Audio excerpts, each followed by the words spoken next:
Hey everyone, Hemant here.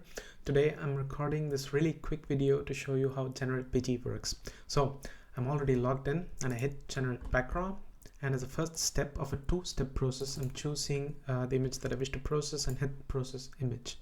Now matting is in progress, basically the process of removing the background from the image, and once it's done, as you can see here, you can position the subject as you see fit and hit Generate Background. This takes me to the next step where I can describe the background. Let's say I want a mythical backdrop in a lush green fantasy world.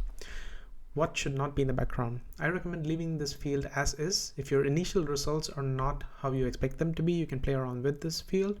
Same goes for level of creative freedom. I suggest leaving it at medium by default and changing it if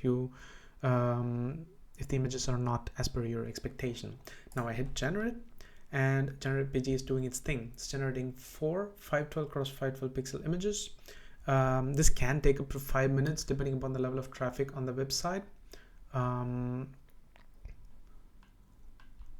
There you have it. These are the output images, and if you prefer, you can choose an image and choose a preview basically and generate a high-res image, which would give you a 2048 x 2048 pixel image. And that in a nutshell is how Generatebg works. I hope you really like this tool, and I'm really looking forward to your feedback.